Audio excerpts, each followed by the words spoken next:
Ladies and gentlemen, we want to welcome you to our Back to the Beginning 2 conference. This is night 2. Let me see the hands of those who were here last night. Praise the Lord. Good to have you again. And it's good to see those who weren't here. You're here tonight, and we are trusting that you will be richly rewarded because we have lots of information to share that will help us to defend our faith. Last night, we myth-busted the icons of evolution. Tonight we turn our attention to one of the earliest civilizations in world history, the civilization of ancient Egypt. Our featured speaker, former evolutionist Mr. Gary Bates, along with some of his family, relocated from Australia to head up the U.S. office of Creation Ministries International, U.S., as its CEO in 2009. He has been married to his wife Frances for 36 years. He's also on the editorial team for Creation magazine, which now has subscribers in over 110 countries. Gary has authored and co-authored 6 books on the creation versus evolution debate. After visiting Egypt in 2014, Gary realized that Egyptian chronology can be a highly challenging subject for biblical creationists. That's because the secular majority view about the chronologies extend further back than an objective reading of the biblical chronogenealogies allows for creation, a little over 6,000 years ago. These chronologies are hotly debated among Christians and secularists alike, with the consensus being increasingly challenged. What's at stake is the trustworthiness of the Bible, because if the Bible's pronouncements on historical matters are false and mythical, then it can't be trusted when it speaks about heavenly or spiritual things. In this talk, Gary helps frames the issues so that we can make informed decisions about Egyptian history. After the lecture, there will be a 15-minute break, at which time you can visit the book tables in the foyer and purchase books and DVDs which will help to equip you to deal with these types of issues, again, as Christians, to defend your faith. And if you're here and you're not a Christian, you're an unbeliever, you can purchase any of these DVDs, books, and examine the evidence put forward in them for yourself and see where the evidence leads. Does it support the biblical view or does it support the evolutionary view? And I'm sure you will be challenged that the evidence does support the biblical view of origins. Also, during that break, we want you to visit the questionnaire table. That's the table to my right, your left, where you can fill out your questions that you would like to ask during the Q&A session. Write those questions down and drop them in the question box. And those questions will be answered during the Q&A session when we come back from the 15-minute break. Okay? That's it. Ladies and gentlemen, please put your hands together and give another warm welcome to Mr. Gary Bates as he addresses us on the Dynasties of Ancient Egypt. Do they falsify the biblical date of creation and the flood? Thank you.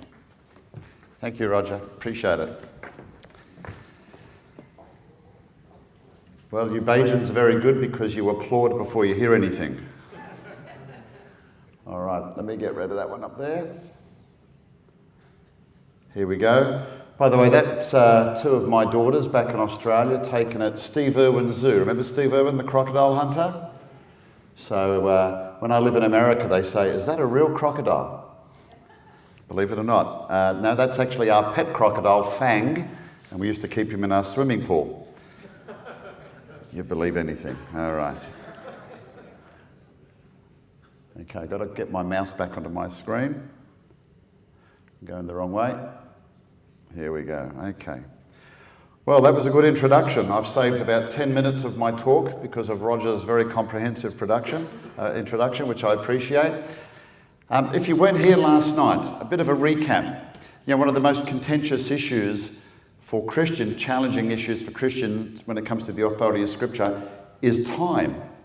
Last night, hopefully you remember that the whole concept of deep time comes from an interpretation of the geologic layers around the world, and evolution, biological evolution, comes from an interpretation of the fossils that are in those rock layers.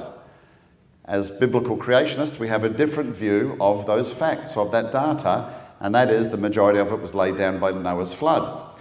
But when we look at ancient civilizations also, as Roger said, they're challenging for us because a lot of them extend back past what the Bible allows in a plain reading, the chronologies in the Bible, for the biblical date of creation, which we would say is around about 6,000 years ago. And there is debate amongst creationists as to how much time. But one of the great biblical scholars was Archbishop James Ussher. Do you remember him? You might have Bibles that might have been printed in the 1800s, and often in the margin notes down the side they used to have the dates of all those events. James Ussher was an English bishop. He entered university at age 13. He was a master of 7 languages, 7 Semitic languages, and he was the one that basically, he came up with a creation date of around about 4004 BC. In fact, he published a book called The Annals of World History. It's a big book, and around about 20 years ago, it was actually changed from Latin into English, and we actually sell that book. And Ussher had actually access to records that we have lost today. So, for example, in his Annals of World History, he wrote about world history, and he used biblical dates to align events in world history. And, for example, he has an episode of Julius Caesar being captured by pirates and held for ransom. We don't have any knowledge or record of that today. The only place we got that was from Ussher's Annals of World History. It's quite interesting. If you're interested in looking at that, go to creation.com, and we carry it on our store. So the reason I mention that is he had no problem reconciling all of world's history, all of the world's civilization, with the biblical dates. So in the same way we looked at the natural world, today we're going to look at a civilization that left, an ancient civilization that left more behind than any other civilization that's existed on the earth. And Egypt is a fascinating place. As Roger mentioned, we went on one of these tours down there and tried to see everything we could. And, I got a little frustrated with seeing, the great pyramids of Giza, for example, and being told that they were built around about 3200 BC. That would be a problem for us, right? Because that predates the flood. Doesn't necessarily predate creation, but his issue predates the flood. The flood was around about 4,500 years ago, 2500 BC. And, even well-meaning Christians, when they look at these Egyptian dates, and, I'm going to show you in a minute how that works, they say, well, could the pyramids have survived the flood, for example? That really minimizes the effects of the flood, doesn't it? So, we get lots of comments, and you can read skeptical blogs because they say the dates ascribed to Egyptian history have been used to falsify the biblical dates of creation. And there's a second one. The Bible mentions Egypt a lot, I'm going to show you. But Moses, in his writings in the first 5 books, when he writes about the Exodus, he never tells us the Pharaoh's names. Just says Pharaoh. But later on in Scripture, we read in different books in the Old Testament, we do see Pharaoh's names mentioned. So the fact that Moses didn't mention the Pharaohs means it didn't really happen. That's what they extract from that as well. And this is a major issue because if the Exodus did not happen, then 2 of the world's major religions are based upon a lie: Judaism and Christianity. Well, let's work through this. And you should work, but it's not. Excuse me one moment. Nope, okay, we're going to do it the old way. So, as I said, the Bible mentions Egypt a lot. In the book of Genesis alone, Egypt is mentioned 79 times. Did you realize that? That's a staggering amount, isn't it? In the Pentateuch, the first 5 books, it's mentioned 291 times. So there's a lot of interaction with Egypt. Okay? And Genesis history, it talks about Abraham's sojourn, the settling of Joseph, and later his family in Egypt. And of course, the book of Exodus deals with the Hebrew interaction and the formation of the nation of Israel. Very significant events in world history. So naturally, we are fascinated as Christians in trying to find out who were the pharaohs that dealt with the biblical patriarchs, particularly Joseph and Moses. Okay? Every Christian, they're the big ticket items. And I can tell you that even in Christian circles, there are dozens and dozens of candidates. What should that tell you straight off?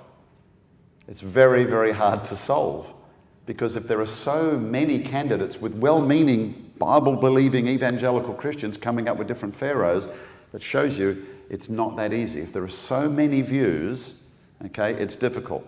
And I want to say that as a heads up, because I'm going to give you information and I'm not going to solve anything for you tonight. Okay?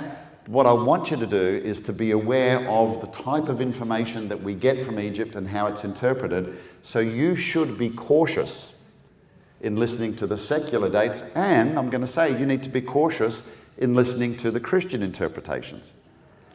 Because I found this is a very polarizing issue. When I first got into this and I published the first article on our website, I think I was sent over 20-something books from Christians saying, this guy solved it, this guy solved it, I've solved it, here it is. And what goes along when you think you've solved a seeming problem is a lot of human emotion and investment, because you've solved those problems. And so when you kind of contradict it, it can get pretty fractious at times, right? So my caution to you is, if anybody says to you, and I'm not trying to be unkind, I'm trying to make us show some discernment here. If anybody says to you, I've solved it or he solved it, that should send red flags off. All right? That's the big take-home point from this talk. Now you can enjoy the rest of it. All right. So before we can try to even solve who these pharaohs are and so on and so forth, we've got to understand the problems with the data that we're being supplied with. A similar analogy would be using the theory of evolution and the rock layers, etc., and trying to fit millions of years into Scripture. There are limitations, just as in science, in dealing with events that happened in the past. Okay? So I love doing this talk, by the way, because I had such a great time when I went to Egypt, and it gives me the opportunity to throw in a few holiday snaps. And there we go. There's my wife and myself on the Giza Plateau. Of course, the Great Pyramids. By the way, there's nearly 200 pyramids in Egypt. A lot of people don't realise, because you only ever see the great big ones on the Giza Plateau there. And notice what I've said there, Old Kingdom. Okay? I'm going to show you in a minute. I have to give you basically a bit of an Egyptian history lesson tonight. It's going to be confusing, so I'm going to come back and revisit some stuff so you don't get lost. Because even when I went there and I was looking at all of these temples and all of these tombs, and this is Pharaoh such and such, and this is Pharaoh such and such, and I was lying in bed at night and my head was just spinning with all those names buzzing around in my head, and I'm trying to place them where they fit in Egyptian history. So I'm going to try to do all of that as well with you tonight. It'd be really exciting if we could tie those types of things with biblical history, wouldn't it? Notice at the bottom there, the Temple of Karnak. That was built in the New Kingdom. I'll explain those names to you in just a moment. And a lot of their funerary complexes and temples had these big facades on them. The Temple of Karnak, which is in Luxor, which is kind of halfway down the Nile, okay, it was called Thebes in the Greek. The Temple of Karnak is still the world's largest religious complex today. Still the largest religious complex in the world. And the reason was, in the New Kingdom, successive pharaohs kept building on and adding their little tributes there as well. Just the main temple of worship to the Egyptian god Amun is so large it could contain 10 European cathedrals. Just one area of worship inside that temple. That's how large it is. And it's staggering. And when you think about it, it's all made from stone and blocks and granite that had to be chiseled and carved by hand, every single piece of it. So here's a brief rundown of Egyptian history. Now, the dates I've put up, I want you to keep in mind, are secular dates, okay? You can just grab that from Wikipedia. And depending where you go, you'll actually find the dates are quite different. So depending on someone's view, their dates of Egyptian history are quite fluid.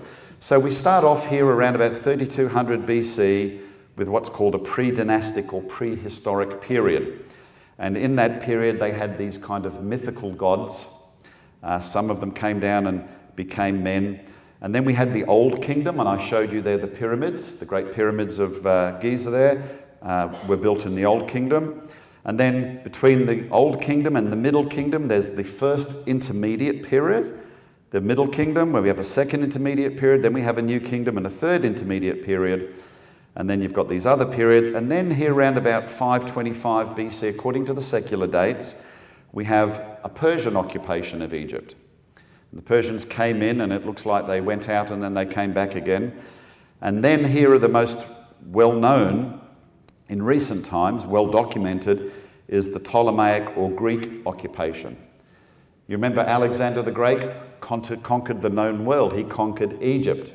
And the reason it's called the Ptolemaic period is he left his general there, Ptolemy, to rule in Egypt. And the Ptolemies, instead of abandoning and destroying the Egyptian religious system, they adopted it. So they instituted themselves as pharaohs. And you can actually go to Egypt and you'll see complexes built in the Ptolemaic period of Egypt. And then, of course, there was the Roman occupation. And of course, there was a bit of an overlap there, wasn't there? Do you remember Cleopatra? Cleopatra VII, and she had an affair with Mark Antony and also Caesar. And of course, the Romans came in, threw the Greeks out. And then pretty much after the Roman occupation, they ransacked all the wealth of Egypt, and basically a religious system and culture that had existed for over 2,000 years disappeared. That's it. So a dynasty. So you've got these periods. Within those kingdoms and those periods, you have dynasties. Okay, so we start back in the Old Kingdom with Dynasty 1, and then we get into the Ptolemaic period, and we're up to, Dynasty 24 and 25 and so on and so forth. And a dynasty, the reason they're numbered differently is usually the beginning of a new family line or something like that. So, maybe there wasn't a successor to the throne in one family, he died, somebody else came in, and a new dynasty started. And basically, that's how it works. One of the reasons we have so much from Egypt is simply because of their religious beliefs, and they were fascinated with the afterlife, preoccupied with it. And so everything that's left are funerary complexes. So like a pharaoh would build a temple just to accommodate his embalming and if you like, the mourning of the passing of the king. And then he'd also build a tomb for himself, and then he'd also build temples to whichever were his favourite gods at the time, etc. So keep that in mind. That belief in the afterlife is really what drove Egyptian culture for over 2,000 years.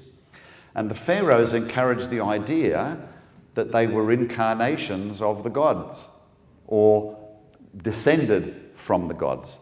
That was very, very important in following that dynastic line, because they had to kind of each legitimize themselves, each dynasty, as being favored by the gods and having a right to rule, basically.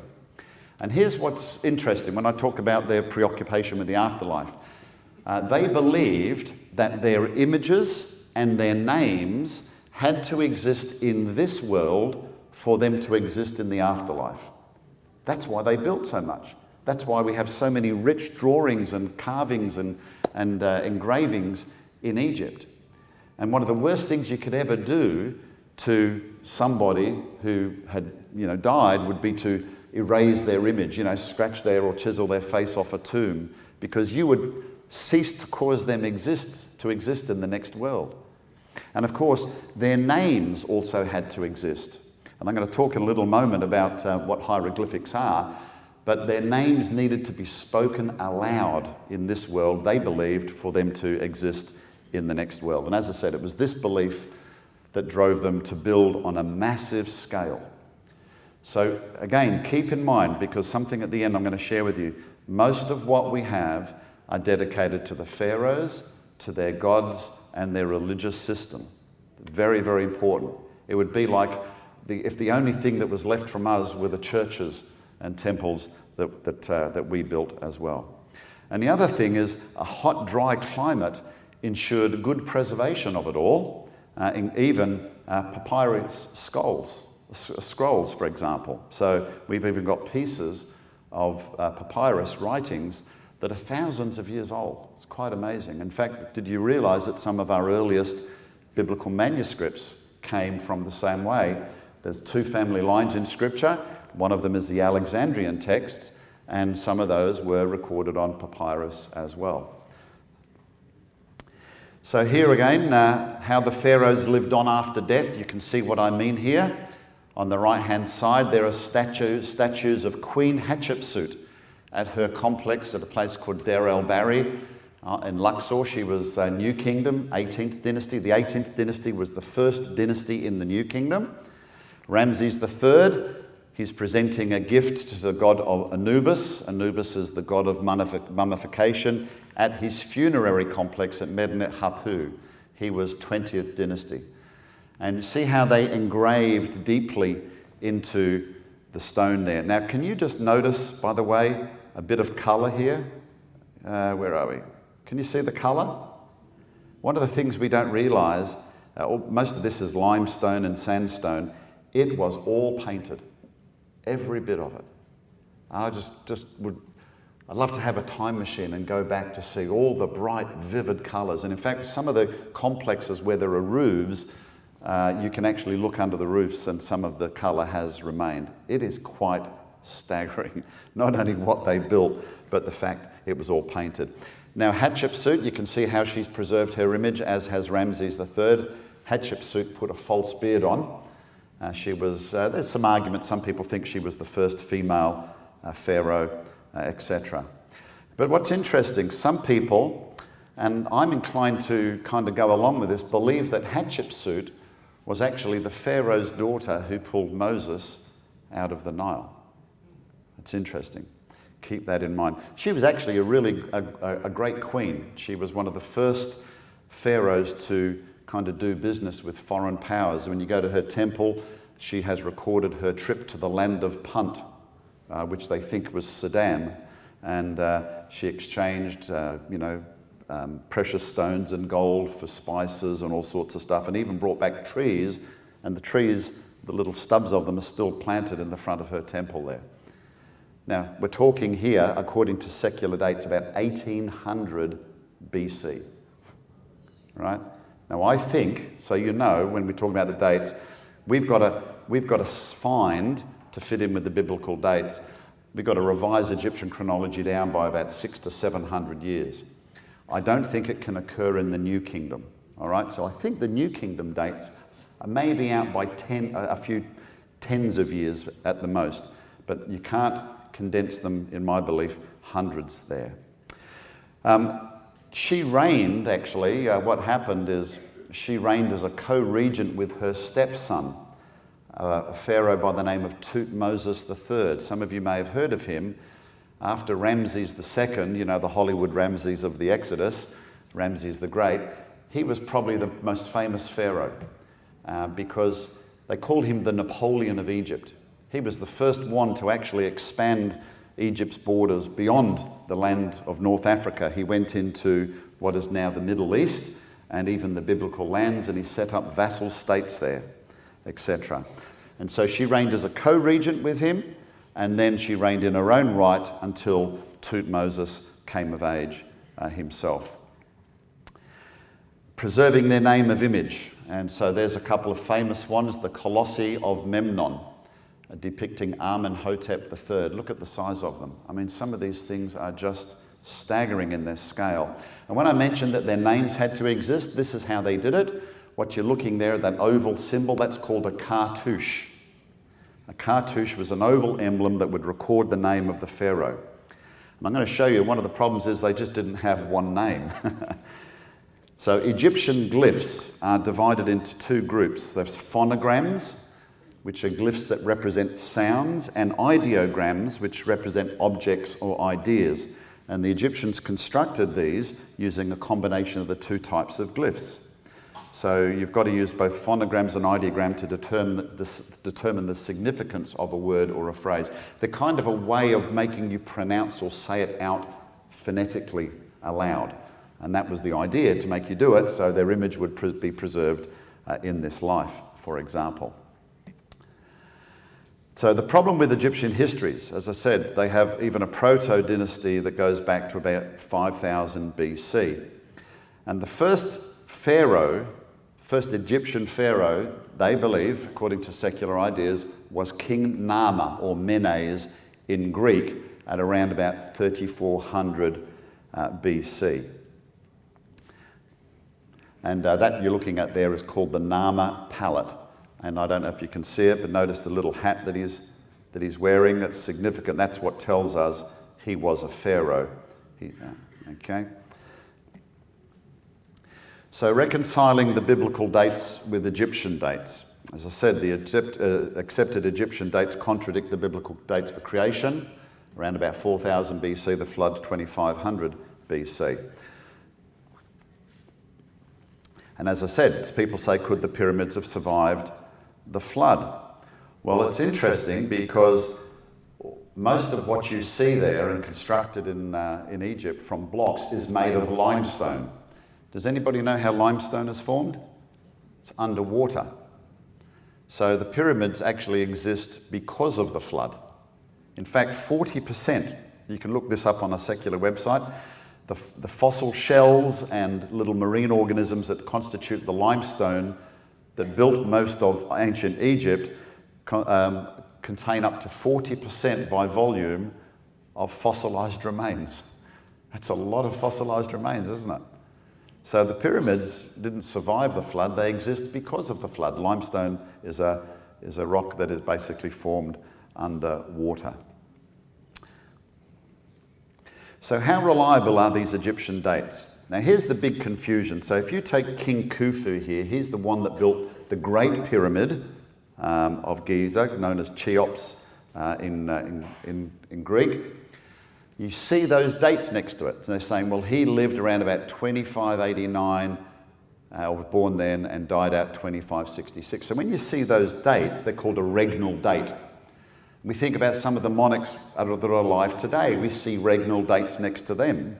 And so when we look at these dates, we think, wow, they must have been pretty accurate to be able to record it in such a way.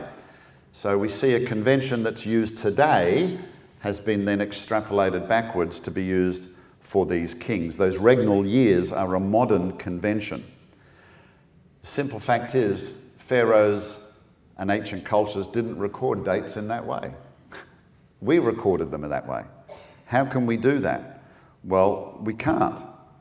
Okay?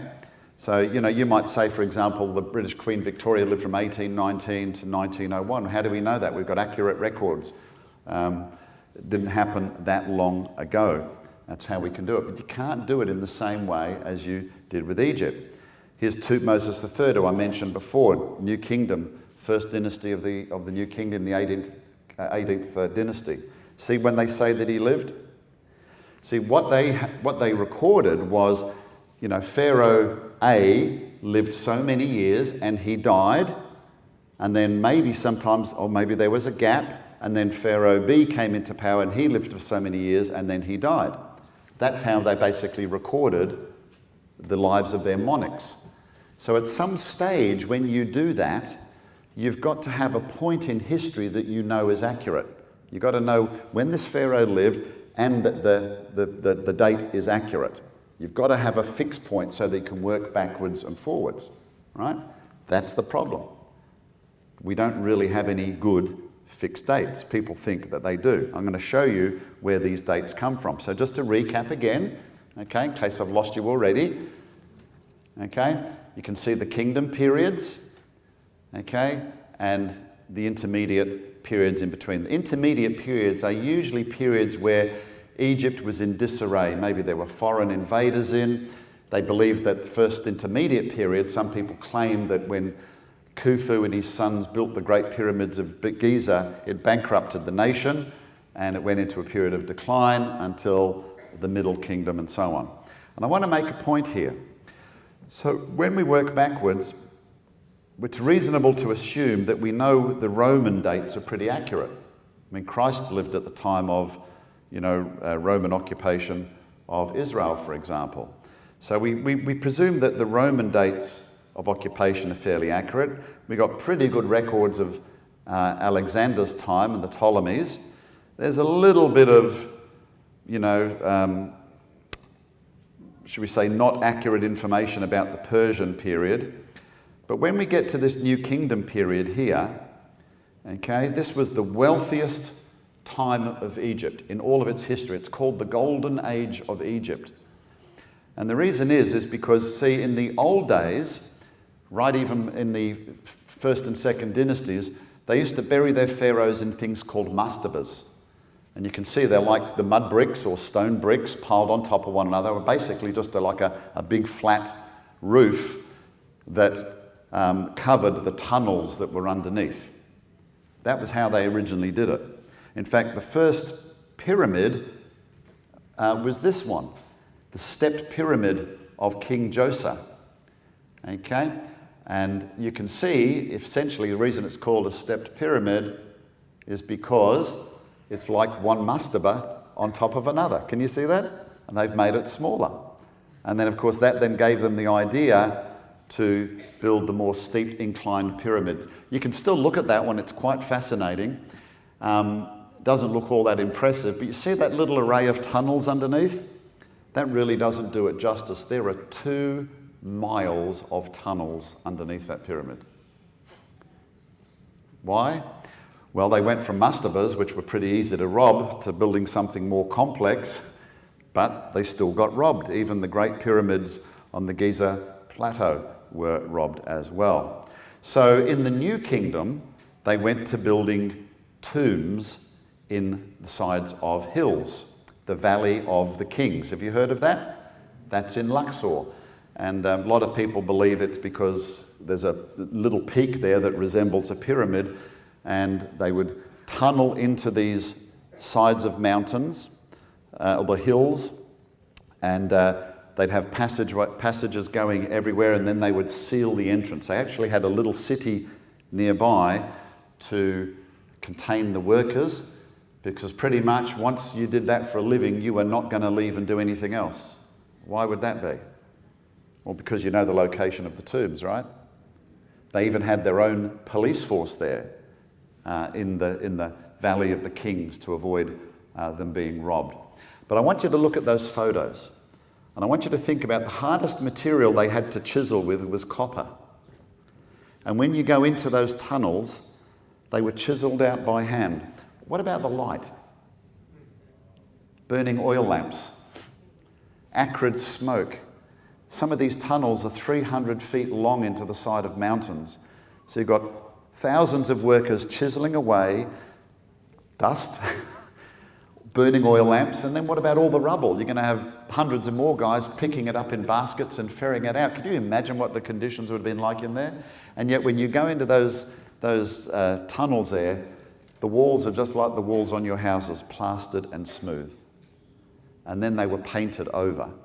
And because these were contained inside and sealed, can you see the colours and the detail? They were painted just a couple of years ago. They really are that good. It is just astonishing. And I'm telling you all of that because look how well it's been preserved. This is where they buried all the New Kingdom kings. And so we have more information about the New Kingdom than in any period of in Egyptian history. Okay? It was the wealthiest, so they built more than anybody else, and pretty much the majority of stuff that's left in Egypt came from the New Kingdom. And if I go back to my little chart, the New Kingdom was the last major Egyptian kingdom before those foreign invaders came in. And as I said, we think Rome is accurate, Greece is pretty accurate, so we have a lot of detail. That's why I'm saying I think the New Kingdom dates we have are reasonably accurate and trustworthy. So a little map of Egypt. This is important to know. You can see the Nile there, up in the Delta region. That's called Lower Egypt, believe it or not. Why lower? Because it's the lower part of the Nile. The upper part of the Nile is where the river gets stretches inland. Although it's Lower Egypt, it's actually Northern Egypt. Gets a little confusing. You have Central Egypt there, which is Luxor, Thebes, which is where the New Kingdom kings kind of relocated. That's where the Temple of Karnak was. And then down south, you've got Aswan. And Aswan was really a separate kingdom of the Nubians. Okay, so these were typically black Africans, okay, that presided there. And later on, they in fact became pharaohs over all Egypt as well. And Egypt was often divided. And this is important to note. So I've shown you those three areas because in some cases there were three separate pharaohs reigning at the same time. And you're going to see that an Egyptian priest by the name of Manetho, when he tried to record Egyptian history, he was trying to inflate the chronologies. He was in competition with the Greeks, okay? And he was trying to make them the oldest civilization on earth. And instead of having them reigning contemporaneously with each other, right? Instead of have them reigning sequentially with each other, he had them reigning, I said that the wrong way around. Instead of reigning contemporaneously, he listed them sequentially, okay? So he inflated them. And so we've had what we call overlapping dynasties. This is a major problem for the expansion of those Egyptian dates, for example. So how do we tell whether a king reigned over all of Egypt or just in his particular region of Egypt? By the crown that he wore, the pshent here. So you can see when they wore the white crown, it signified that they were ruling over Upper Egypt, that's the south, okay? Or the red crown, northern part of Egypt, and if they wore a double crown, it meant that they were ruling over both north and south. So you can see there Ramses II or Ramses the Great. In fact, that's at Aswan. Chance for me to get another holiday snap in there. That's what was Nubian territories, but you can see he's got the double crown, so he was reigning over all of Egypt. So that's a bit of a background of Egyptian history for you. How were the dates derived? So there are several methods that chronologists use. The kings left some lists themselves of the pharaohs, either compiled, they had them commissioned, or some others compiled lists. Some of them are on papyri, some of them are carved into tombs or complexes. This guy I mentioned, the Egyptian priest Manetho, he compiled a list during the time of the Greek occupation. So he was asked to record a record of Egyptian history. Do you remember where the greatest library in the world was in Greek times? Alexandria. Alexandria is still the city there today, named after Alexander the Great, and it's up towards the Nile Delta. It became the greatest centre of learning in the world, the great library of Alexandria. So he was asked to compile a list of Egyptian history. And I'm just going to tell you now, he fiddled the books. Okay, he inflated it, and you'll see why he inflated it. Synchronisms with other cultures. So, for example, we might find pottery in a country in the Middle East, and we think we know the time when that country, or a particular time of a reign of a king there. We might find pottery from Egypt in that country, therefore we might be able to work backwards and say, well, that was King such and such in Egypt, so he must have lived at such and such a time as well. So synchronisms. Another one, believe it or not, is carbon-14 dating. So if you were here last night, you should now be familiar with the problems with carbon-14 dating. But this is the most revolutionary thing that they're doing now in redating everything, okay? and the other one are astronomical cycles. So in Egyptian writings, are there any mentions of any risings of any stars or astronomical events that they can pick? One of them is called the Sothic cycle. So let's discuss these. So king lists. This is probably the most complete one, the Abydos king's list. This was compiled by Pharaoh Seti I. He was a 19th dynasty king. He was the son of Ramses I. Now, what's important in noting this list, and you can see all the pharaohs there with their cartouche names that he's listed all the way back to the beginning of Egyptian history. It's the most complete list that we have. Okay? But in the 18th dynasty, the last Egyptian-born king, as a name you'll know very, very well, was Tutankhamun. He left no heirs. And there's some argument about whether some viziers took over after him. And in fact, one of his generals called Horemheb actually took over. And then after that began the 19th dynasty. So what Seti I was trying to do was legitimize his family's right before the gods to rule in Egypt. So he sticks his dad's name up there, he sticks his own name up there in a long list dating all the way back, linking himself to all those previous pharaohs. It's propaganda. It's a political stunt, if you like, to legitimize his particular rule. And it was important at this particular time he did that because Egypt had just come out of a big period of turmoil. Okay? Tutankhamun's father was a man named Akhenaten. And if you're familiar with Egyptian history, Akhenaten was the great heretic, the heretic king. The major god deity was the god Amun. And what he did, he moved the center of power from Luxor. He built a brand new city further up the Nile. It took them 7 years to build this massive city. And he worshipped the Aten, the sun god. He worshipped a single deity, right? The first monotheistic worshipping pharaoh. And in fact, his son was originally called Tutankhaten. Akhenaten's name was originally Amenhotep IV. He changed his name to Akhenaten, and then he renamed his son.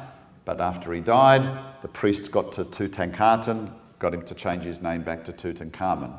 And the god of Amun was reinstituted in Egypt. So this list, the 19th dynasty, came after that particular time of turmoil. So it was very, very important for Seti to legitimize his family.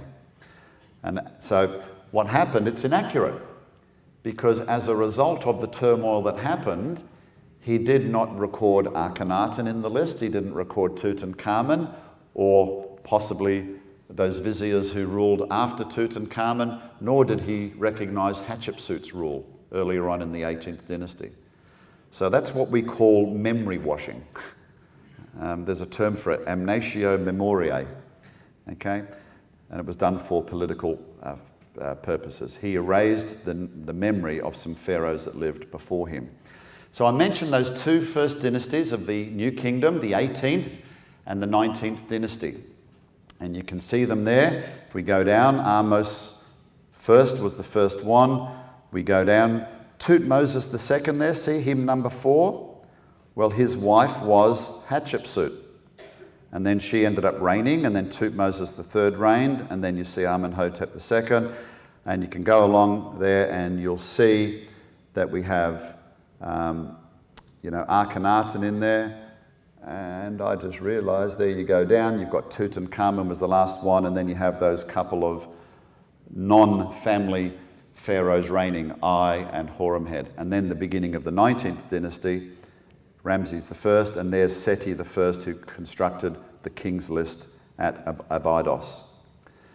Now here's an interesting story, because this 18th dynasty came just after the second intermediate period. During this second intermediate period, a group of invaders called the Hyksos. You've probably heard of those. People still not sure where they came from, but they occupied northern Egypt, the old kingdom capitals, etc. And in the south, you had a very powerful Nubian king. And the Egyptians were basically relegated to this central part of the land. Well, Ahmose I there, he was a youngster when his older brother Kamose waged war against the Hyksos to try to expel them. Wasn't successful, but Ahmose took up the cause because he intercepted a message from the Hyksos to the Nubians trying to form a treaty and say, let's join together and expel the Egyptians from the land.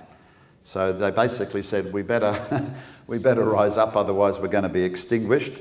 And they did extinguish the Hyksos, and they took over the northern Delta region, gained wealth and power, and then they eventually took over the Nubian area, and that's why I said it was the golden age of Egypt. They basically ruled the whole region of the Nile through kind of that part of North Africa, etc.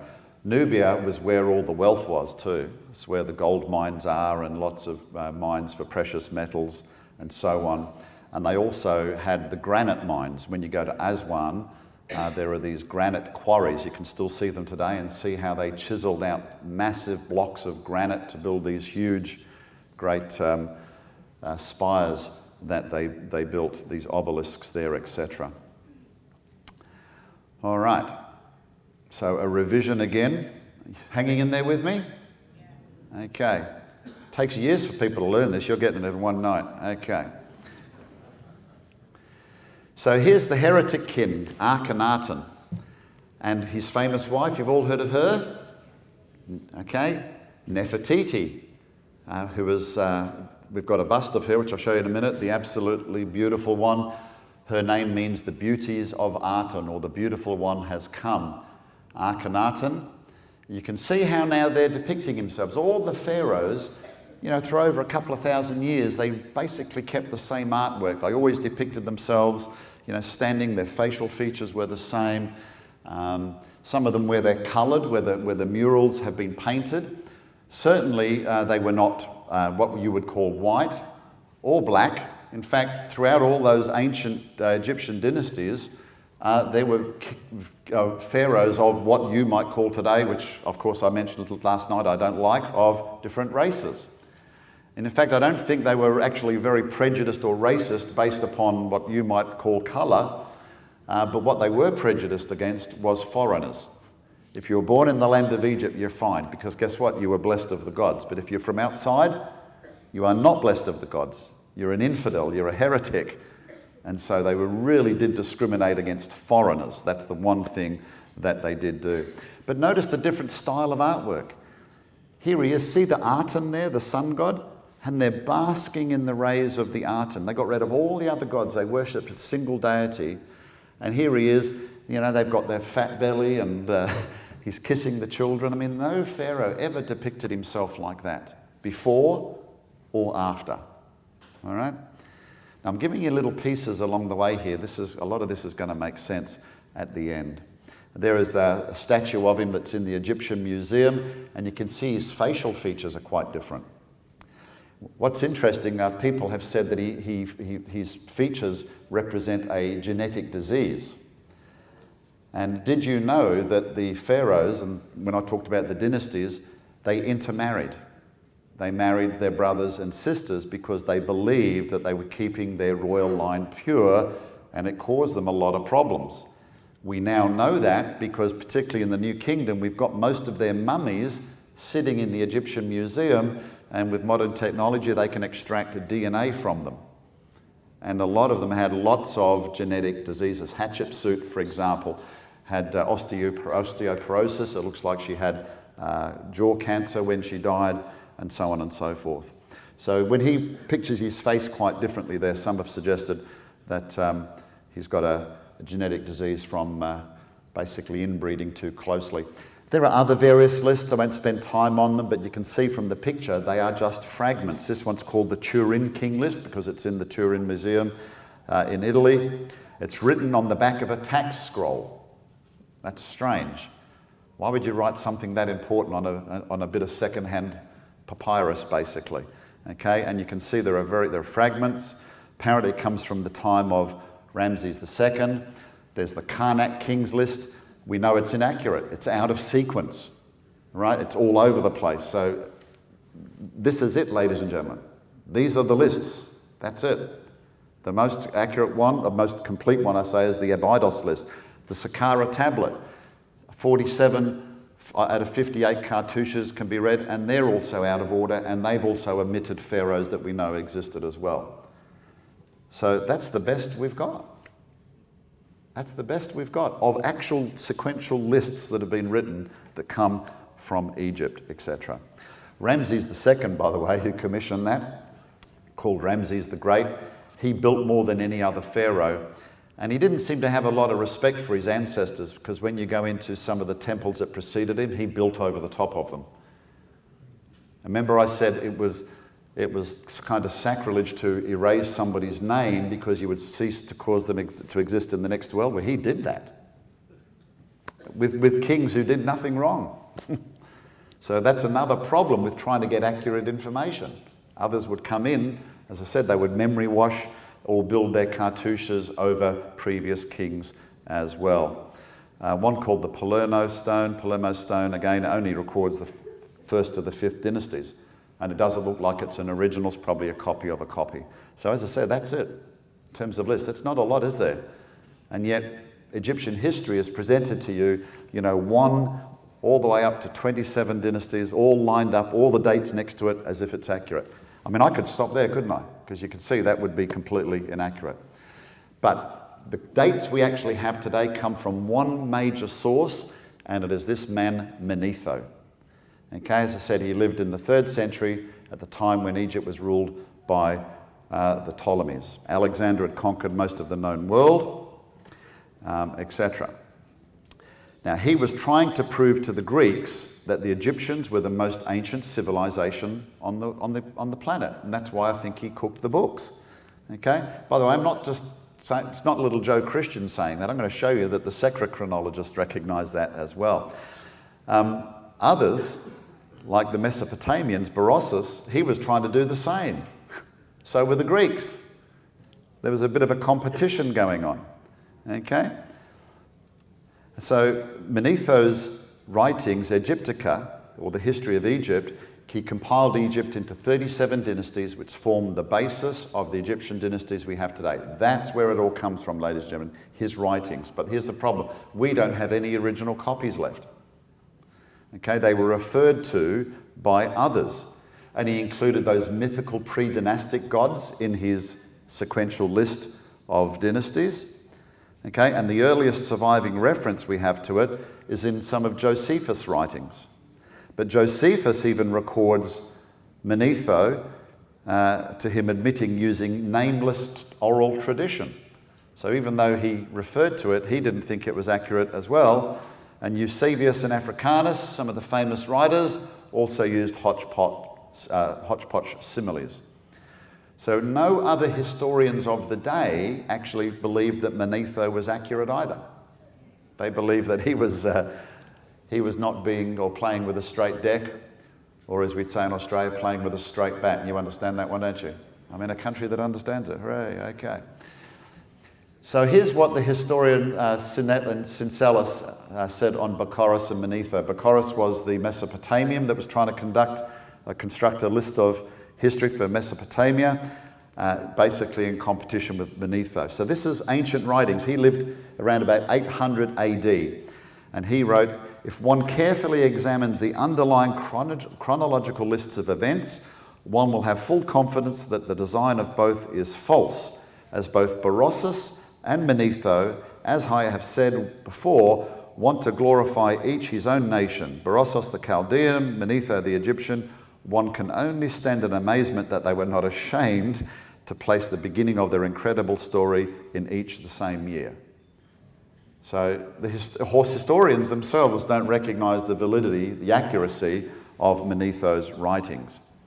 And of course, Manetho lived at the time of Greek occupation.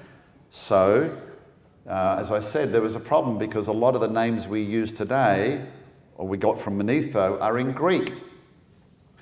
So he had to look at hieroglyphics, Egyptians' names. By the way, only the royals used hieroglyphics. The standard language of the day was called Demotic.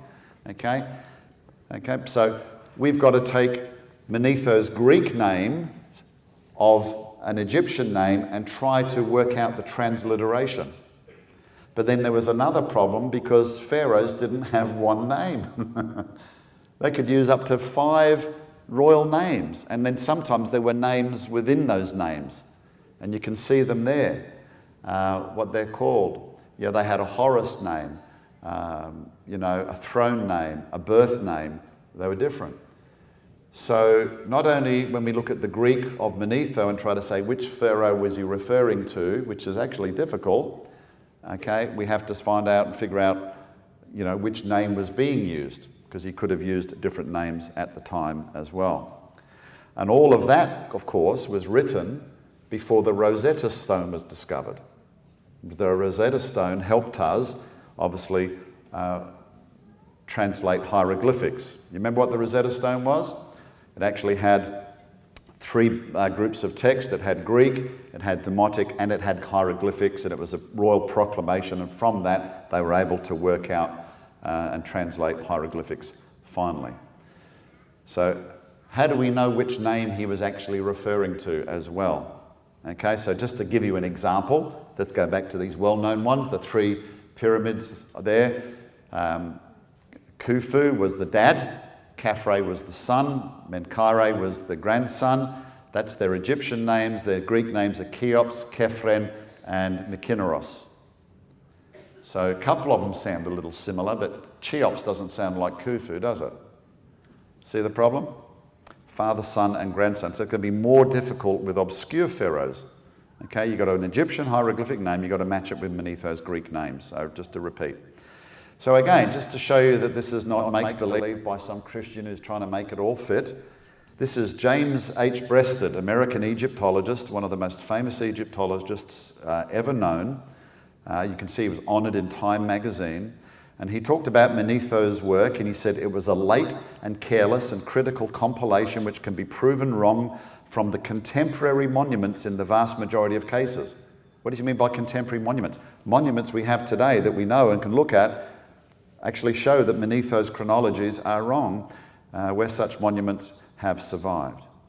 And we know most, as I said, about the 18th and 19th dynasties, the beginning of the New Kingdom, but Manetho was also proven wrong on those, where we have the most amount of information. So he was wrong with the evidence left by the pharaohs themselves. The other method I mentioned was synchronizations. Okay?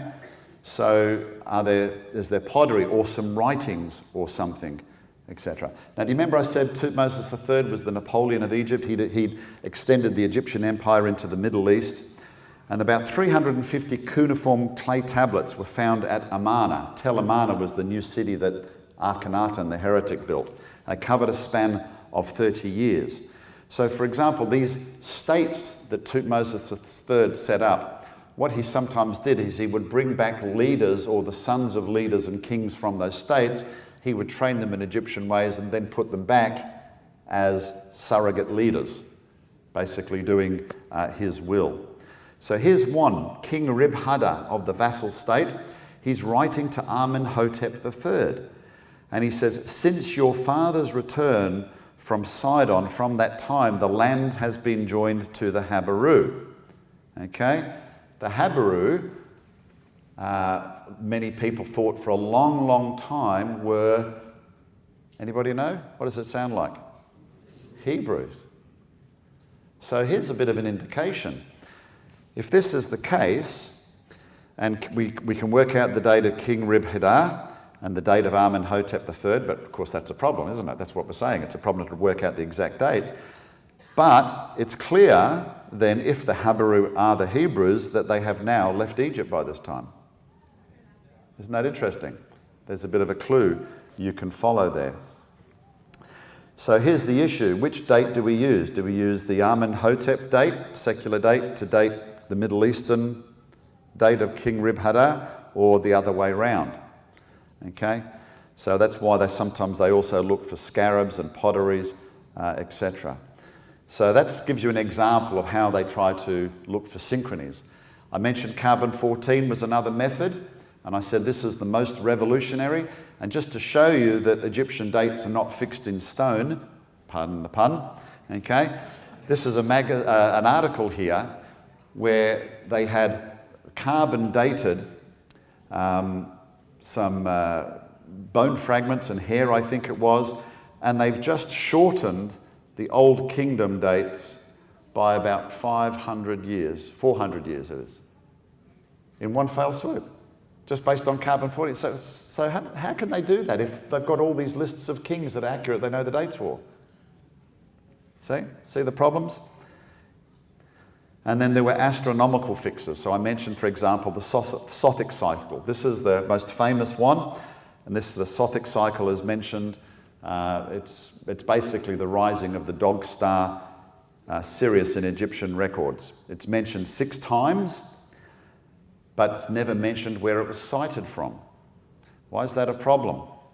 Well, there's enough latitude distance between Upper and Lower Egypt to throw the dates off by hundreds of years.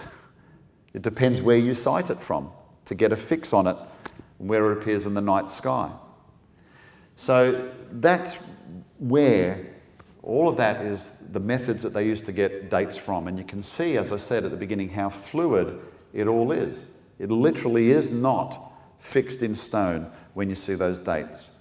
And Sir Henderson Allen Gardner was arguably the foremost British and European archaeologist, Egyptologist that ever lived. And this is what he wrote. And by the way, these guys I'm quoting, they're not Christians, so they're hostile witnesses, if you like. Even when full use has been made of the king's lists and such subsidiary sources as have survived, the indispensable framework of Egyptian history shows lamentable gaps and many a doubtful attribution. What is proudly advertised as Egyptian history is merely a collection of rags and tatters. But see, just like I said last night, we have information presented to us all nicely packaged about science and evolution and history. When you look deeper, it's not like that. And here is another case. In fact, you know, as I said, we believe that they left more than anyone else behind. And there's a lot of sand in Egypt, as you probably gather, and it moves a lot. Because you can look at photos from the late 1800s, like the Great Sphinx. You know, there's just basically the top sticking out of the sand. So they've uncovered a lot. And a couple of years ago, a young archaeologist, PhD lady from the University of Alabama, she actually got the use of ground-penetrating radar from satellites. And by using that over Egypt, she made predictions looking at certain lines and figures that were under the sand. And she says, I believe a lot of these are things and buildings and settlements still to be found. And of course, you know, anybody, the new kid on the block with new ideas, does not get accepted generally in convention. She got permission to uncover one particular area. She made a prediction about what it was, and she uncovered it, and she was spot on. If she's right about the rest of it, ladies and gentlemen, we think we've got a lot of Egyptian artifacts now. They reckon there's about 80% more to be discovered, still lying under the sand. And I tell you what, I'd love that to happen. But Egypt's not a very wealthy country. It's in turmoil because we might actually start to see a few more records that could help us put it all together. It is a massive jigsaw, but we don't have any corners to start with. How do you build your jigsaws? Do you start with the corners like me? Okay, that's it. We don't have them. That's the problem. We don't have any dates that we know we can be accurate. So again, just to show you, I'm not beating it up here. This is just the very populist site Wikipedia, right? Not known for its, being a paragon of truth, but even they say the creation of a reliable chronology of ancient Egypt is a task fraught with problems. While the overwhelming majority of Egyptologists agree on an outline, manetho basically, and many of the details of a common chronology, disagreements either individually or in groups have resulted in a variety of dates offered for different rulers and events. Okay? So the other thing, remember I said what we have are objects of worship to the gods and to the pharaohs. temples, etc. And again, they were huge propagandists. They were trying to, embellish the idea that they were incarnations of the living gods. And again, I'm not trying to make sweeping statements, but you can talk to secular Egyptologists, they'll tell you a lot of them played fast and loose with the truth. So I'll give you an example. Ramses the Great, okay, his temple down in Aswan, Abu Simbel. It's a magnificent temple. It's those ones with the big 4 statues. I showed you a picture of it before. Inside, he's recording his victory in the Battle of Kadesh against the Hittites. And you can see there, he's got his flail, he's holding it up and he's smiting the king. A complete work of fiction. Because we have other records that show he actually fell into a trap, okay? Some spies were sent that said, hey, the Hittites are just over the hill. If you get over there and go and get them, you'll wipe them out. So he was confident. He went over with one squad, about 5,000 soldiers, walked into a trap and got out with his tail between his legs and formed a peace treaty with the Hittite king. But here he's got him vanquishing the Hittite king. See? So they did play fast and loose with the truth. Well, why? He was a god. If he's a god ruling over the land, he cannot be defeated, etc. Here's what else is interesting. When you look there, remember how I said they despised foreigners? Even the ones they traded with, the friendly ones that Hatshepsut traded with, they never mentioned their names. So they would just call him like the despicable king of the Hittites. But they wouldn't say, Fred of the Hittites or something, right? Keep all this in mind. And in Egyptian culture, you would not mention an underclass or an enemy on tombs or temples, would you? So people say, how come there's no mention of the Hebrews in Egypt? Well, respectfully, if you knew anything about Egyptian culture, and that's why I'm trying to give you a big picture now, you wouldn't expect it. These were foreigners who were in the lands. They were taken over and used as slaves. And then they left and, kind of whooped the backsides of the Egyptians as they left.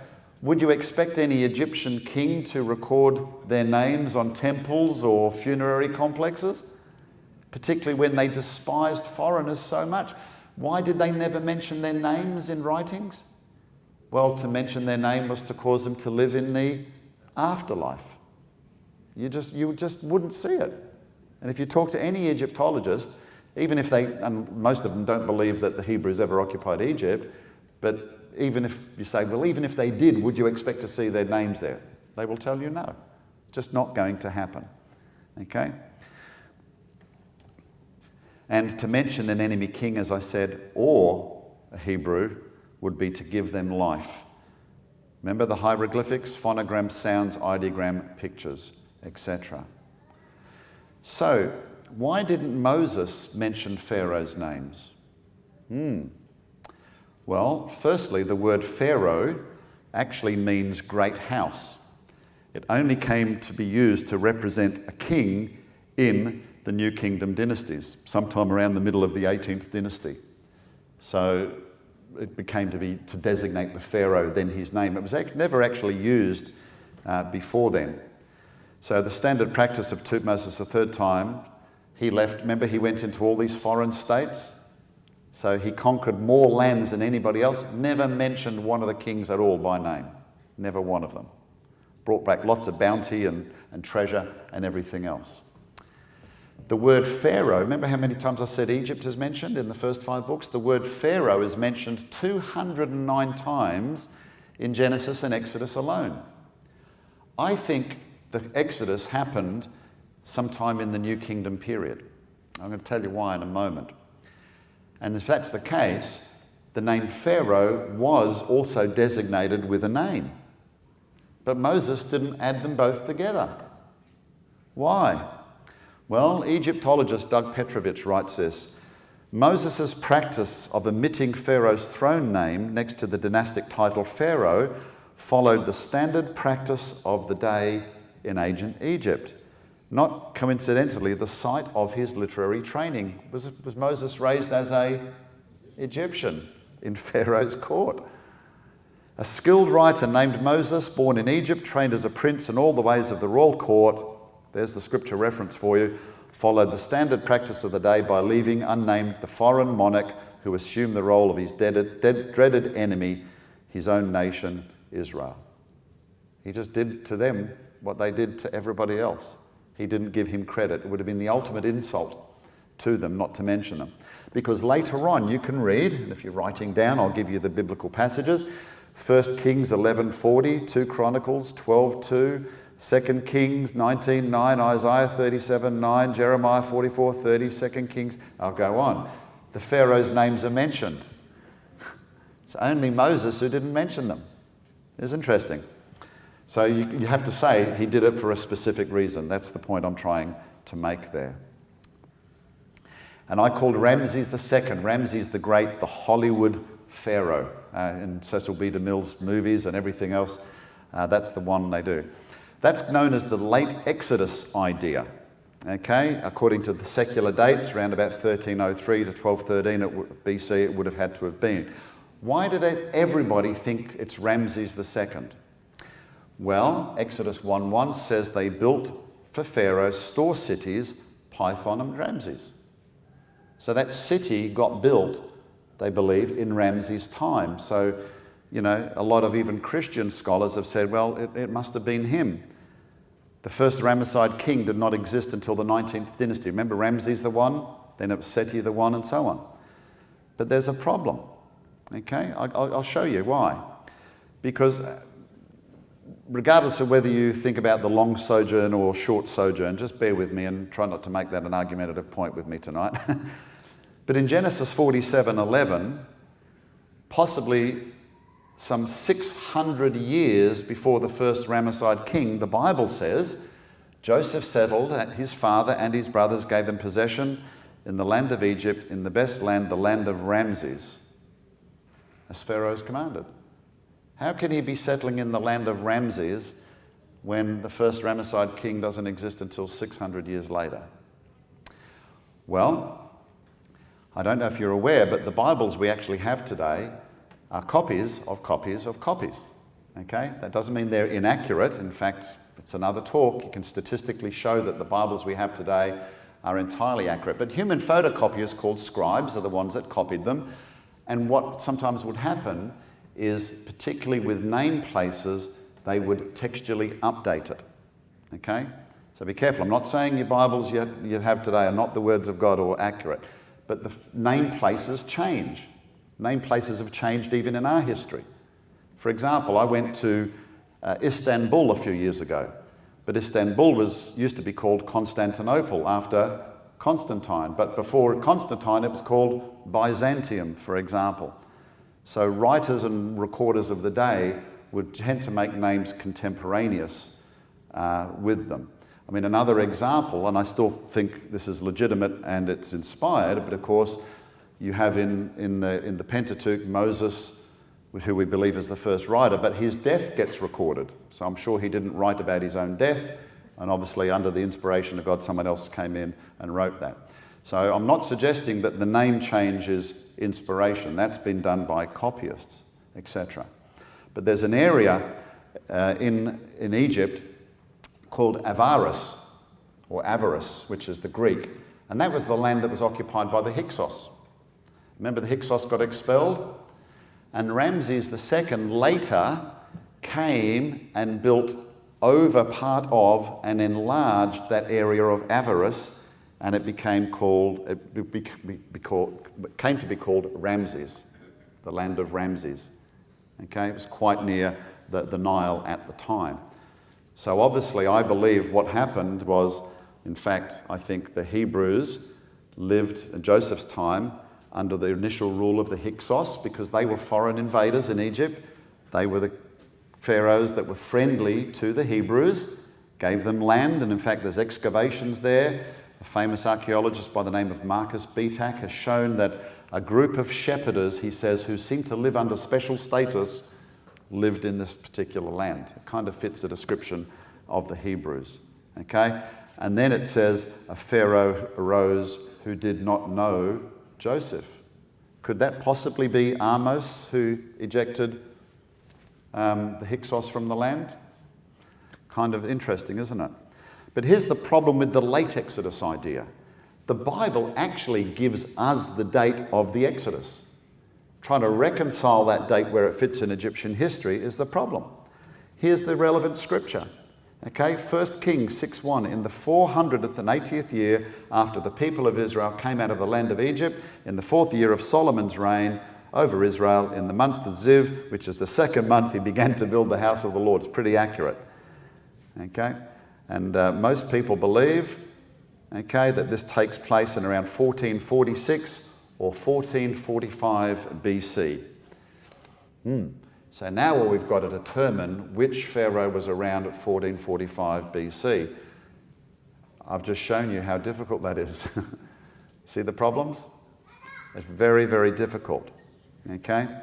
And this is generally... By the way, when I mentioned the Habaru, if you go and have a look, the Habaru was very, very popular for years amongst biblical Egyptologists, and then it fell out of favour around about the time of a famous biblical Egyptologist called Kenneth Kitchen. He's a late Exodus guy, and he said, I don't think Habaru means that, but it's actually found favour again. So there's even disputes over a word. It shows you how difficult all this stuff about Egypt actually is. By the way, do you remember I showed you the letters, the Amarna letter, the cuneiform tablet from King Ribhidar, who said the Hebrew have now taken over your father's land? He wrote that to Amenhotep III. Okay? Amenhotep III. So he was a king in the New Kingdom period a long, long time, couple of 100 years before Ramses II. So it indicates, as I said, those New Kingdom dates, even if they're out by a few tens of years, it's still a couple of 100 years too early. The Hebrews have already left, so it could not have been Ramses II. There, just to put it into perspective again, all right? The New Kingdom, 1st dynasty, 18th dynasty, 19th dynasty, and so on. These are desperately wrong. All these dates along here are in need of revision, and that is noted by secular chronologists as well. When we combine those dates with the fact Moses would not have mentioned the Pharaoh's name, etc., the misinformation that we have coming out of Egypt, the fact that they would not write about a slave class of foreigners like the Hebrews. So here is Huber writing in the Journal of Egyptian History, a secular journal, to reinforce the point. The current accepted Egyptian chronology is a somewhat fragile consensus based on persuasive arguments by various scholars, but it is confirmed by regrettably few hard facts. The chronologies of Egypt and the Near East are patched together from disparate sources: King's List, Annals, Synchronism, I went through all of those, archaeologies, pottery, natural science, radiocarbon, tree rings, you name it. Got all of those things they use, but we still cannot get an accurate dating chronology. So the need for revision is not wishful thinking by this biblical creationist standing up here. So I want to assure you, when you hear these claims, like you did last night, that you don't have to be intimidated by them or the alleged Bible silence on the names of the pharaohs, once you understand. And as I said, be careful also of people who say that they've solved it all. My view is that unless there is some absolute startling discovery that's buried under the ground somewhere, I don't actually think we'll ever know, because there is so much misinformation and so few credible sources, even though we seem to have a lot of it. And as I said at the beginning, the fact that there is a myriad of Christian views demonstrates how difficult it all is. So there's the bad news, but I have some good news for you. I said I'm not going to try to solve any problems. Shall I give you a candidate for the Pharaoh of the Exodus? That's what you all want to know, right? Let me caveat this and make sure this is repeated time and time again on the replay, on the tape. I am not, the candidate I'm going to give you, I am not saying is the Pharaoh of the Exodus, because I've just said I don't think we can find out. Not by dates. That's the difficult part, because the dates we're given are wrong, and that's what's hard to line up. But let's look at it another way. Let's look at what the Bible says, and from the Bible's information, can we select any candidates? Well, I reckon this guy, Amenhotep II, Amun, is satisfied. 18th dynasty. He was the king to take over after Thutmose III. Okay? He was not the firstborn son of Thutmose III, by the way. He was the second-born son. Why is that significant? Well, there was a plague in Egypt where all the firstborn died, so he would have died in that plague. Well, he didn't, if he is the Pharaoh of the Exodus. Okay? So Egypt, remember I said under Thutmose III, his father expanded their borders into the Middle East. Okay? So we actually have lots of synchronisms from Thutmose III time and also Amenhotep II in these other countries. And again, just to repeat, remember I said I think the New Kingdom dates are off by maybe a few tens of years. So they have his date, okay, circa 1549, 1292, but the biblical date is 1446. So we're probably out, that's the 18th dynasty, by the way, not his date. So we're in the ballpark in the New Kingdom in the biblical dates, if the New Kingdom are only about by a few tens of years. We also have a wealth of information, as I said, from Egypt. And here to support my view that the New Kingdom chronologies are reasonably accurate, William Ayres Ward says New Kingdom chronology can be fairly well established on the basis of the monuments and synchronisms without recourse to astronomical material, etc. So just to put you where he is, there we go down. We have Amenhotep II there, reigning after Thutmose III. By the way, see Thutmose IV, who came after Amenhotep II? He was not the firstborn son of Amenhotep II either. Think that makes sense? You understand why? Well, the Pharaoh, if he was his firstborn son, he wouldn't have survived, and of course his son wouldn't have survived one of the plagues as well. Okay. Why? Exodus 11:5, all the firstborn in the land of Egypt will die, from the firstborn of the Pharaoh who sits on his throne. So Amenhotep had to survive the 10th plague. Okay, I've said there, Amenahat was actually the firstborn son of Thutmose III, but he predeceased his father. So the second son, Amenhotep II, inherited the throne when he was 18 years of age. Remember I said how they recorded? He was such and such an age, and he ruled for so many years, and then he died, and then the next one came on. So we know that. God instructed Moses to tell Pharaoh, "The Lord Israel is my firstborn son. I said to you, let my son go that he may serve me. You refuse to let him go. Behold, I will kill your firstborn." Okay, there it is. And Thutmose IV succeeded Amenhotep II to the throne. He was not the eldest son. He was not the firstborn son.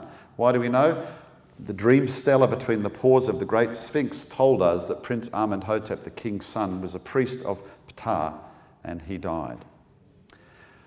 Okay, Amenhotep's mummy is in the Egyptian Museum, so some people say he can't be the Pharaoh of the Exodus because he died in the Red Sea. Okay. It's interesting some ideas we get that had actually not come from the text. Okay, Exodus 14, I will harden the hearts of the Egyptians so they shall go in after them. I'll get glory over Pharaoh and all his host and his chariots and his horsemen. The Egyptians pursued and went in after them into the midst of the sea, all the Pharaoh's horses, his chariots and his horsemen.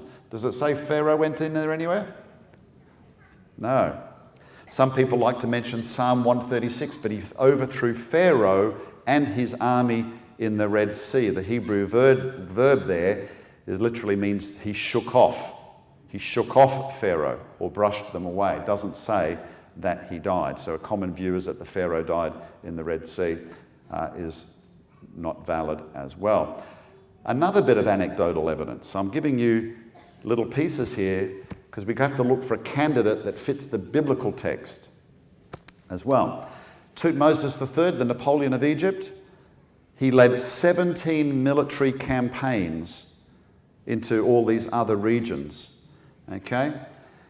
His son only conducted 2, possibly 3. But in all of Thutmose III's campaigns, he only brought back 2,207 prisoners, but lots of treasure. His son, who only conducted possibly 3, not 17 like his dad, brought back 101,128 prisoners, all recorded on the walls of the Karnak temple. Wonder why Amenhotep brought back so many prisoners? What do you think? He needed to rebuild his slave base, perhaps. Okay? It was unheard of that any pharaoh brought back that many prisoners. No one ever did that before. It seemed the main point of his expeditions was to bring back slaves and workers, etc. And do you remember Amenhotep III, received the letter from King Ribhadar that says the Hebrew have now taken over the land. They've joined the lands that your father occupied. Who was his father? Amenhotep II, who was the son of Thutmose III. So clearly, round about this period, there was trouble in the Middle East. Where have I heard that before? So again, to refer back there, Amenhotep III, as you can see, was 2 generations after Amenhotep II, who was possibly the pharaoh of the Exodus. That's where we get the mention of the Habaru in the land as recorded by King Ribhidar. Here's another bit of interesting information. When you go through Egypt, Hatshepsut, the female king, her name has tried to be erased from Egyptian history. Remember I said Seti, the first lists, didn't mention her? But everywhere you go, they've chiseled off her face and they've chiseled out her cartouche. The worst thing you can do. Now, the conventional view you get is that it was Thutmose III because he rejected or resented the fact he had to reign as a co-regent when he was a child, and then she reigned on her own, etc. And we know this happened sometime close after the reign of Thutmose III. Remember, he was actually her stepson. Trying to erase her image for eternity. What could have caused such a backlash? Well, Amenhotep II, he was the pharaoh named after a god. He had to blame somebody. If Hatshepsut was the queen, the pharaoh's daughter who raised Moses from the Nile, what a better person to blame, raised him as her son. Now, the idea that Thutmose III resented her is dispelled by this passage they found in a chapel in Egypt, at a place called Jezeru. It portrays Hatshepsut and it identifies her as the good lady of the 2 lands, the daughter of Ra Hatshepsut, and they believe that was written by Thutmose III. So someone didn't like Hatshepsut, and it didn't appear perhaps to be Thutmose III. More evidence. Thutmose III, the Napoleon of Egypt, in the whole of the New Kingdom period, is only one of 2 pharaohs that reigned for 40 years or more. The other one was Ramses II, but remember, that's 200 years too late, according to the biblical dates. You can read there, the Lord said to Moses in Midian, go back to Egypt, for all the men who were seeking your life are dead. The only one, he was raised a prince of Egypt, the only one, I believe, who could command an execution or a death sentence would be a pharaoh. Acts 7:30 and verses 30 to 34 say, when 40 years had passed, an angel appeared to Moses in the wilderness of Sinai in a fire in a bush. So Moses was in Midian in the wilderness for 40 years. Only 2 pharaohs reigned for more than 40 years, and we have there a passage that's saying whoever that pharaoh was is dead. The one who persecuted you, the one who tried to kill you. So he had to have reigned for at least 40 years. It fits Thutmose III. But that pharaoh's dead, so when Moses returns, another pharaoh is in place. Wasn't Thutmose' firstborn son, was it? It was his second-born son, possibly Amenhotep II. And shortly after, Pharaoh named Akhenaten. Let me put where he is. Can you see Amenhotep II, number 7? Akhenaten, number 10, 3 short generations. Akhenaten abandoned the worship of Amun, the many gods of Egypt, to follow a single god, the Aten. Why such a radical departure? One pharaoh in all of Egyptian history suddenly abandons the worship of multiple deities and goes to worship one god and depicts himself as a loving father, basking in the rays of the loving sun god, the Aten. Well, coincidence perhaps? I don't know. It's a suggestion that he was obviously influenced by what he saw happen to his predecessors, etc. So there you go. But wait, there's more. Some friends of mine are the Associates of Biblical Research, Bible-believing creationists like us, but they specialise in archaeology. Every year they go to Israel and they do a dig in a site they believe called Kirbet al-Makada, which they believe is Joshua's eye. Remember Joshua's campaigns? Okay? And they have now found, in fact, since I did this talk, they haven't found one scarab, they found 2 scarabs, okay, depicting the images from the period. The artwork is contemporaneous with the reign of Thutmose III and Amenhotep II.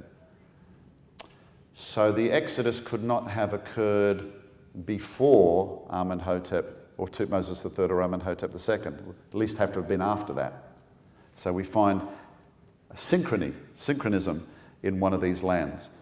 And it was found with pottery pieces. So you could say, well, maybe someone much, much later happened to have that from an earlier time and brought it with them. Yes. But what's interesting, in the layers they found, it's in pottery similar or contemporaneous, in other words, from the same dates of Joshua's conquest, suggesting it was deposited at the same time. So it looks like the Hebrews have come out and they've taken something with them from the period which they left, round about the time of Thutmose III or Amenhotep II, who could well be the pharaoh of the Exodus. So again, it could not have been deposited beforehand. So you see what I did there? Rather than saying, well, here's the biblical date and let's try to, remove some dynasties here and try to line them up. What I did was I looked at what the Bible says. There has to be a couple of candidates. First off, there has to be a pharaoh in Moses' time that lived for 40 years. There's only 2 in the New Kingdom. Remember I said the New Kingdom dates are fairly accurate? And we could place, I believe, the biblical date of the Exodus at least in that New Kingdom date. In the New Kingdom date, only 2 pharaohs that reigned for 40 years, and Ramses II is miles too late. I keep repeating myself because it's a lot and overwhelming information. As I said, people do this for years. You've had it all in one night. If you want to know more, and guess what, you're going to go to bed tonight, just like I did when I first got involved in Egypt, and you can say, what was the name of that king again? Arkham, what was his name? And it's all going to be spinning in your mind. If you write this down, creation.com/Egypt-chronology, there is a long article that will set it all out for you. Okay, the only thing I haven't mentioned there is my candidate for the Exodus, because I don't want 4,000 hate emails. Okay. But I did tell you. So, ladies and gentlemen, again, some resources. We're going to have a break for Q&A, and you can look there. Our website, you can type in Egypt. We have a few articles on there, but it's not our specialty, etc. Do you know that we have an app? So, with your smartphones, if you go to the Play Store or the App Store and type in Creation Ministries International, you need to type it in full, not creation.com. And guess what? When you're at school, on Monday, and you can say, hey, I heard some Aussie guy tell me dinosaurs lived thousands of years ago, and they look at you really strange, and you can say, well, why don't you think they lived there? Ask a question. Why not? And guess what? You can type in their question on the app. It'll pop right up. So give me your mobile number or your email, and you can send it to them. Thank you, and I'll see those of you who want to stay after the break time. That people will deliberately forget. The King James says, willingly ignorant, that long ago by God's word, the heavens were in the water and out of the water, meaning the world didn't begin by a big bang, had a watery origin, and by the waters of creation, it's indicating the world was also destroyed. So if I said to somebody, okay, if there really was a global flood, even if you didn't believe in the Bible but you were a secular geologist, if I said, if there really was a global flood, what would you expect the evidence to be? Just postulate that idea. I think if they were really honest, they'd say, well, I'd expect to find thousands and thousands of metres of sedimentary rock layers with fossils in them. Well, guess what we find, ladies and gentlemen? Thousands and thousands of metres of sedimentary layers with rocks, with fossils in them. But they say it all took hundreds of millions of years. The creationist, because of his set of glasses, the biblical lens, says Noah's flood probably laid it all down. So I don't think there's anything satanic or conspiratorial in it, except to say the Lord Jesus said that the devil is the ruler of this world. And that means he's in control. You know, I live in a country that's politically correct, and so, you know, the Bible's not allowed in schools, the Ten Commandments are thrown out of the courthouse, lest politically correct we offend anyone. So in that sense, you could argue that, you know, maybe there is something spiritual behind it. I just kind of think the world thinks it's doing the right thing, but when it leaves God out of the equation, it's never going to get it right. It's as simple as that. You know, that's the problem with the human heart. You know, a young lady in my office, Lita Cosner, she's a Masters of New Testament, brilliant young lady. She works as my PA. I've learned a lot from her, and she's half my age. And she says our default position from the time of birth is rebellion from God. And all the way that was put, we talk about original sin, but she's put another way, our default position. You don't have to teach kids how to do wrong things, do you? Yeah, right. And some of us don't grow up either. Okay, I think this one also relates to the lecture last night. The Nemr palette depicts two sauropods necking. Could the Egyptians have seen sauropods? Shall I call that back up? Because somebody was very, very observant. Well done. I didn't go there because it's like, you know, a speaker, if you introduce new subjects into your talk, then you've got to cover it. Now, I presume you saw it here, or maybe you're familiar with it. Can you see here, ladies and gentlemen? In fact, I think with this new gadget I can zoom in. There, have a look.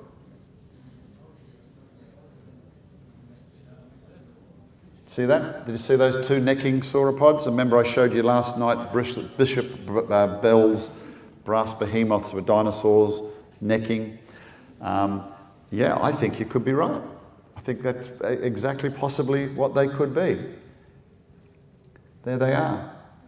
Certainly two creatures. They kind of have lion heads on them though. But the other creatures below, or the creature below, is obviously a bull, which we can recognise. So that one's a little interesting. Got to remember they had things like sphinxes with different heads, and they put animal heads on human frames and vice versa. So it's hard to know. But the length of the neck I do find is interesting, given that we've seen sauropod creatures depicted with that necking action as well. And we call it necking. They're not fighting. I've been to Africa, and I went to some of the safari parks, and I remember seeing two giraffes doing exactly the same thing. They have that action. You've probably seen it on TV.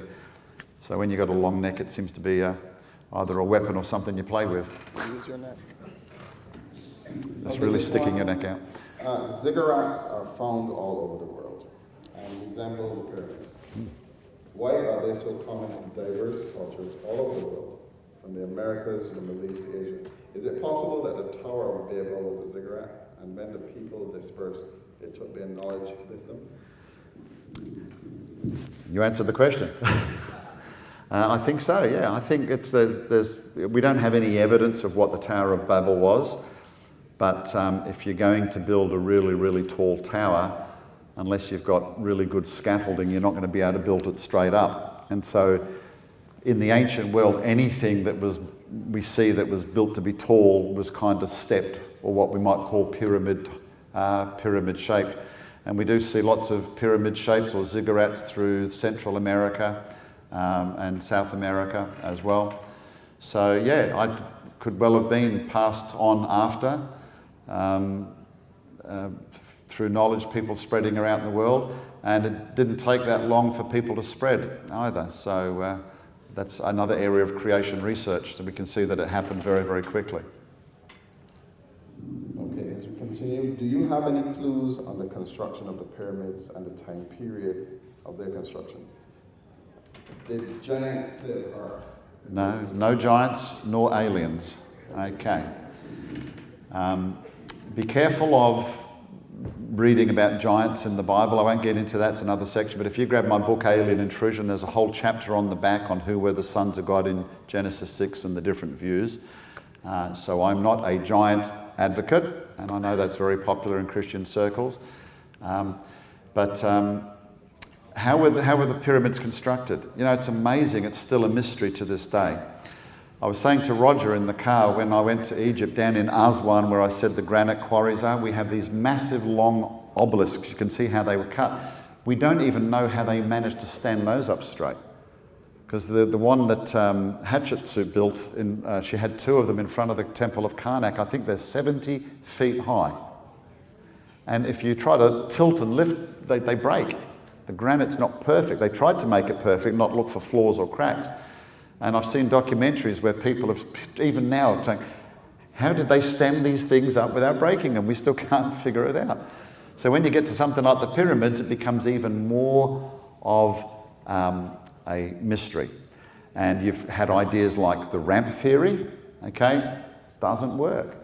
Because the least amount of incline that is possible to drag these massive blocks up, you actually end up having two-thirds more material for the ramp than's actually in the pyramid itself. So that's not a plausible one. An ancient writer, Herodotus, he wrote about his travels to Egypt, and he talked about lifting machines. So often it's been depicted that what happened is when you look at the pyramid, like the Great Pyramid, you've got these blocks. By the way, each block weighs about 2 tons. And Herodotus said it took 27 years to build the pyramids. And I can't remember how many blocks they're in there, but they were saying at 27 years, they'd had to have been laying a block 1 every 5 minutes. So I'm not sure whether the lifting machines would have done the job either. These lifting machines are like a lever. And so you have a lift a block, and then you have a counterlever, and you put one on the next step, and that's the idea. None of this works. If you've got a pen, write this down. I encourage you to go onto YouTube and type in Houdin, Houdin, pyramid theory, or something like that. Pierre Houdin. And he has the most plausible, it was a documentary that was made, the most plausible answer I've ever seen for the construction of the pyramids. He was not even interested in Egyptology or Egypt. He's a French architect, and he was out of work. And he was sitting around at home, you know, doing nothing. And his dad came along and said, hey, I'm interested in Egypt. How would you build these? He's an architect. And so he just thought outside the squares. And he's got an idea which is called an internal ramp theory. And it makes so much sense, because think about it, even the Bible talks about, you know, Jesus being the cornerstone, because when you build a house, what do you build first? The corners, to make sure all your lines are correct. Everybody that's tried to think about building the pyramids thinks about building inside out. But the corners had to be at such an angle as you built out, they would have to join perfectly at the top. And the chances of doing that, building from the inside out and getting it right every time, are remote. What you would do is you would start from the outside and get your lines right and build in. And so what he had is this idea that they built the outside blocks first, and then inside they basically had an inclined ramp. So you would drag the blocks in, and then you turn with a lifting machine. Maybe that's what Herodotus was talking about, to turn the block, get to the other corner, turn the block, and slide up the ramp and build it that way. And I don't know if you're aware, but there are, let me show you a picture here. You see the Great Pyramids of Giza now, and they are stepped a little bit with the blocks, but they were actually shiny-sided. They were actually capped all the way down with polished limestone. And on the top of the pyramids, they would even have a gold cap. Let's see if I can find a picture of the pyramids here. I had one somewhere down, all three of them, so you can get a closer look at it. Here we go. Can you see that? So see the one in the middle, Khafre's pyramid? Can you just see the top part there? See how it's smooth? So it looks like the Muslims, when they took over Egypt, took the casing stones off. They appropriated a lot of Egyptian monuments for their own building material. So even more so when you've got to put those casing stones on to be perfectly flat all the way around. And there have been tests done using machines that measure density of a mass or mass of an object that have revealed that there is some internal spiral void inside the pyramid, which kind of also looks like Houdin's predictions are correct. So an internal ramp theory. You only need the material for the pyramid itself, nothing else.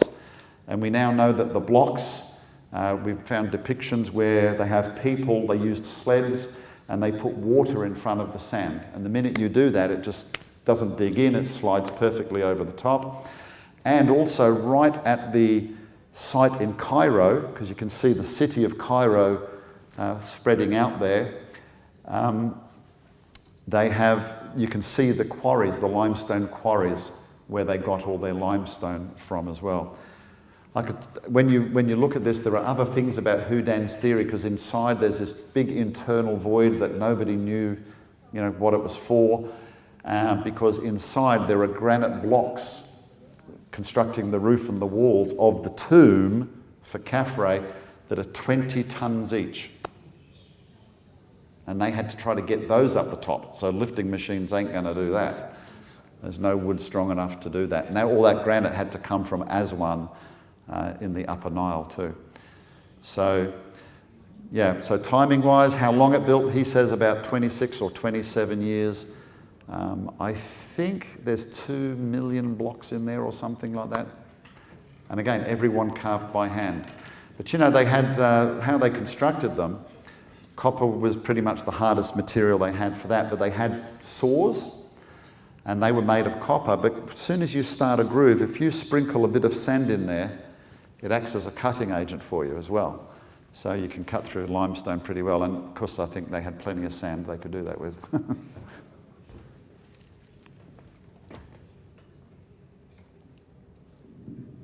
Okay, the next question. Is there any physical evidence for the Red Sea crossing? I don't know if that covers.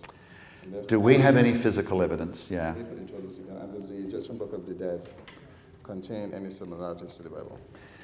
I'm confess to you, I have not read the Egyptian Book of the Dead. I've only been informed on my trip to Barbados that there's an idea of Afrocentric culture that refers to it, that says that the Judaism or Christianity may be borrowed from it, etc. I'm not going to profess that I know any more than I know. I have not read the Book of the Dead. I am familiar with some of the chants and some of the things that I've seen, and the passage that the pharaohs had to go and endure in their afterlife, etc. So I'm sorry I can't answer that one, because I have to be honest, reading the Book of the Dead doesn't interest me. And the other one was the Red Sea crossing. Okay, there have been many claims from people about chariot wheels in the Red Sea, etc. Let me just say, because these are sometimes well-meaning Christians, and sometimes there are people who profess to be Christians that I don't think are well-meaning, because they make a lot of money making movies and all sorts of stuff. As biblical creationists, we would love nothing more than to find that evidence. Of course we would, but I'm telling you that there is none. Okay, we don't have chariot wheels in the Red Sea. We haven't found blood cells in the Ark of the Covenant hidden in caves under Jerusalem, as have been some claims by some people at all. So I know there's popular videos going around. We're an organisation that believes in peer review. So, even the stuff I've presented to you tonight has been vetted by other scientists in the office, the same with the UFO stuff yesterday. And I'm the only guy that speaks on this, and the UFO stuff, but it gets sent out and gets checked by others. And all of those types of claims that we've seen over the years regarding those, I'm afraid we don't place any store in. We'd be excited as anybody to find it. I was just asked a question about the Ark. Man, we'd love if they found the Ark, but despite all the claims to the contrary, it has not been found. The Ark of Noah's time, by the way, not the Ark of the Covenant. There's a view that Christianity is a religion borrowed from Egyptian mythology. How true is this, and is there merit to this? I don't think any at all. You see in many religions cross elements of similarities. We see it between Islam and Christianity. Okay, so obviously any time you worship a deity or multiple deities, you are going to have similarities. But here's the thing, the similarities are massively overstated. When people raise that, I mean, you may be drawing one or two similarities compared to, and saying, well, I read that in the Bible, so therefore the Bible must have got it from Egypt. Well, what about the other 2 million anecdotes that the Bible mentions? Where did they get those from? So there's a tendency in people, skepticism is rampant, and there's a tendency of most people to try to excuse away the Bible under any circumstance. I mean, a guy writes a fiction book called The Da Vinci Code, and suddenly people are saying, well, that's how it could have happened. And the book's a work of fiction. So, yeah, I would be careful. If the Bible's true, ladies and gentlemen, you and I, our descendants rather, were Noah and his family, all of us here. And they came off the ark somewhere in the Middle East. And I said last night, genetically, all people on this planet, all the varieties of human beings can now be fit into an original single couple with what we know about genetics. So we don't need to have our group of people emanating from here or our group of people emanating from there and their religion grow up over here because, they were indigenous to that culture or whatever. My home country of Australia, the Australian Aboriginals have creation stories. See, I'd say, rather than saying that the Bible or Christianity has been borrowed from other religions, what we find is there are similarities in other religions because of the truth of the Bible. Do you know, just about every tribe and people group in the world has a flood story. And the flood stories are, mountaintops breaking off and floating. And in Australia, they've got them, and they've got different names for how it happened. All right? So it's more likely a lot of those elements were probably borrowed from Christianity.